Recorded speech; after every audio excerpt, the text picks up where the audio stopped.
Hello friends, ഞാൻ ഉച്ചക്ക് ചോറ് തിന്നലാന്ന് പെട്ടെന്ന് ചോറ് എന്റെ തൊണ്ടക്ക് പിടിച്ച് ഞാൻ വെള്ളം കുടിക്കാൻ നോക്കുമ്പോൾ ഗ്ലാസ്സിൽ വെള്ളമില്ല. എന്നാ ചെയ്യണ്ടേന്ന് അറിയാണ്ട് ഞാൻ ആർന്ന് എണീച്ചോടി നേരെ പൈപ്പിന്റെ അടുക്ക് എത്തി പൈപ്പ് തിരിച്ചു നോക്കുമ്പോൾ പൈപ്പിലും വെള്ളമില്ല. തൊണ്ടന്റെ ഞരമ്പെല്ലാം വെലിഞ്ഞ് മുറുകാൻ തുടങ്ങി. ഞാൻ നേരെ കിണറ്റിന്റെ വക്കിലേക്ക് ഓടി. വെള്ളം വലിക്കാൻ നോക്കുമ്പോൾ കപ്പുമ്പോ കയറും തൊട്ടിയുമില്ല. എന്നാ ചെയ്യണ്ടേന്ന് അറിയാണ്ട് ഞാൻ പുറത്തേക്ക് ഇനി പാഞ്ഞ് റോട്ടുമിലുള്ള ഒരു കല്ലുമ്പോ കാല് തട്ടി മറിഞ്ഞു വീണ് മറിഞ്ഞു പോയി റോട്ടിന്റെ അപ്പുറത്തെ ഭാഗത്തേക്ക് വീണ്. ഞാൻ മെല്ലെ മെല്ലെ ആടുന്ന് എണീക്കാൻ നോക്കി. എൻ്റെ മേലും കയ്യിലും വല്ലാണ്ട് വേനെടുക്കുന്നുണ്ട്. ഞാൻ അങ്ങനെ റോട്ടുമ്മിലേക്ക് മറിഞ്ഞ് വീണ് എൻ്റെ ബോധം പോയി. അന്നേരം എന്നെ അറിയുന്ന ഒരാൾ ഓടി വന്ന് എന്നോട് പറഞ്ഞു, ഇക്കാ എണീക്ക്, ഈ വരുന്ന ജൂൺ 23 ഞായറാഴ്ച നമ്മളെ ചേലേരിമുക്കുള്ള മസ്ബൂബിന്റെ ഷാനേന്റെയും മംഗലാന്ന്. ഇക്കാനെ വിളിച്ചിട്ടില്ലേ മംഗലത്തിന് പോണ്ടേ?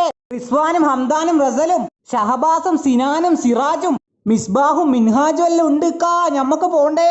ഓൻ എത്ര പറഞ്ഞിട്ട് ഞാൻ കേൾക്കുന്നില്ല. എൻ്റെ ബോധം തെളിയുന്നില്ല. അവസാനം ഓൻ എൻ്റെ പുറക്ക് പോയിട്ട് ഉന്തുവണ്ടി എടുത്തോണെന്ന് എൻ്റെ അന്നയെടുത്ത് വണ്ടി കടത്തി ഉന്തിക്കൊണ്ടുപോയി പോയരെടുത്തെത്തി വെള്ളത്തിൽ മറിച്ചിട്ട് വെള്ളം കുടിച്ച് എൻ്റെ തൊണ്ടേന്ന് ചോറിറങ്ങി. എനിക്ക് ബോധം വന്ന് ഞാൻ പൊന്തി വന്ന്. അപ്പൊ ഈ വരുന്ന 23 ഞായറാഴ്ച ചേലേരിമുക്ക് വെച്ച് നടക്കുന്ന മഷ്ബൂബിന്റെയും ഷാനേന്റെയും മംഗലത്തിന് വിളിച്ച് എല്ലാരും വരാൻ മറക്കല്ലട്ടാ.